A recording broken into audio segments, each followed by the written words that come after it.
Imagine you were once a high flyer on Wall Street, but overnight, due to huge losses, you became an outcast, and your career plummeted to the bottom.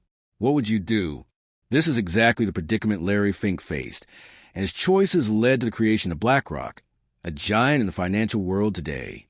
In 1986, Wall Street was immersed in a frenzy of making money, 1 year before the Black Monday stock market crash. Larry Fink, a star bond trader at First Boston, however, encountered a setback in his career beneath this seemingly prosperous surface. In just 1 quarter, he suffered a loss of $100 million. This figure, like a blockbuster, instantly transformed him from the company's profit, making Hero into a loser that everyone shunned. The glory and praise that had once surrounded him vanished, replaced by the cold shoulders of his colleagues and the company's marginalization. I was extremely disappointed in myself at that time, filled with humiliation. Fink recalled this experience years later, still unable to hide the bitterness in his heart. But Fink was not a person who could be easily defeated. During the difficult time of unemployment, he met Steve Schwarzman. At that time, Schwarzman's Blackstone Group had not yet become an industry giant, but Schwarzman had a discerning eye and recognized Fink's talent. The two hit it off, and in 1988, they jointly founded Blackstone Financial Management, with Schwarzman investing $5 million as startup capital.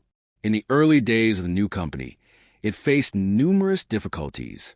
However, Fink, with his profound understanding and accurate judgment of the financial market, led his team to forge ahead in the investment field. He deeply understood the importance of risk control and always insisted on making investment decisions only after fully assessing the risks. This cautious and wise investment strategy gradually put the company on the right track. In just 5 years, the company's assets under management reached $8 billion, achieving remarkable results. However, as the company grew, Fink and Schwarzman had serious differences in the company's future development direction.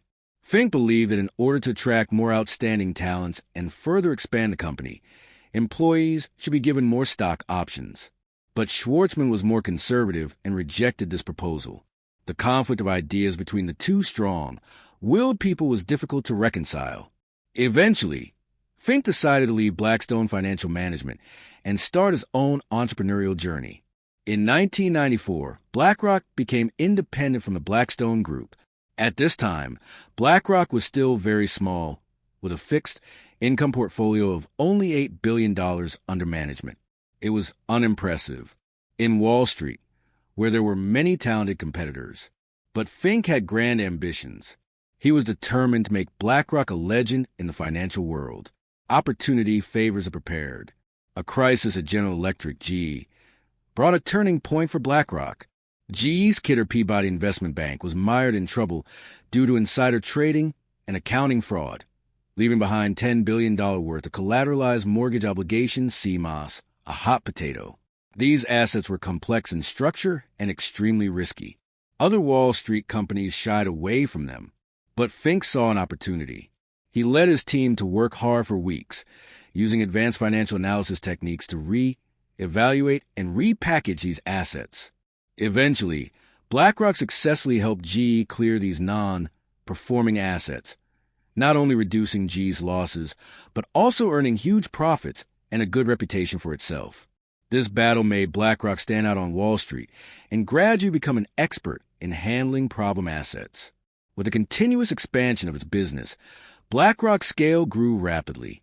In 1999, BlackRock went public and became the 5th largest publicly traded asset management company in the United States.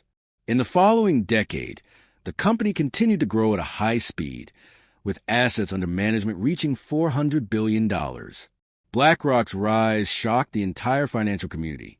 However, the financial market is always unpredictable. In 2008, the global financial crisis broke out.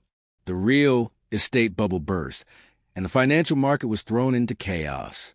Well-known financial institutions, such as Bear Stearns and Lehman Brothers, collapsed one after another, and the entire financial system was on the verge of collapse. During this crisis, BlackRock, with its professional advantages in the fixed income field, was repeatedly invited to participate in rescue operations. Fink and his team worked closely with the U.S. government and major financial institutions to help companies in trouble, such as Bear Stearns and AIG, out of the crisis.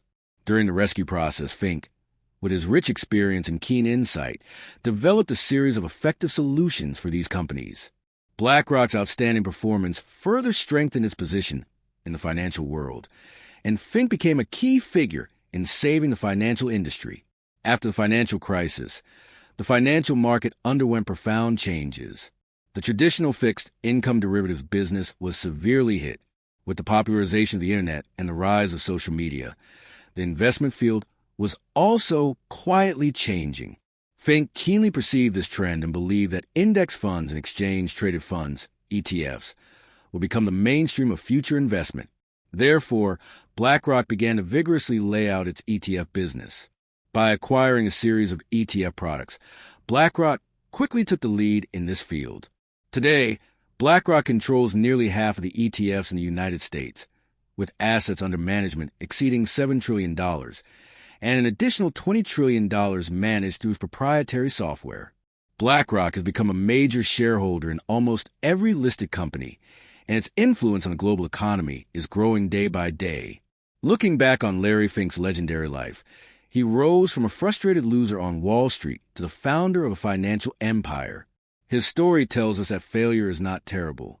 As long as we have firm beliefs and an indomitable spirit, we can rise from setbacks and create our own glory. On the stage of the financial world, Larry Fink and his BlackRock are undoubtedly one of the most dazzling stars. Their story is still being written, inspiring generations of financial practitioners to bravely pursue their dreams and forge ahead in the challenging financial field.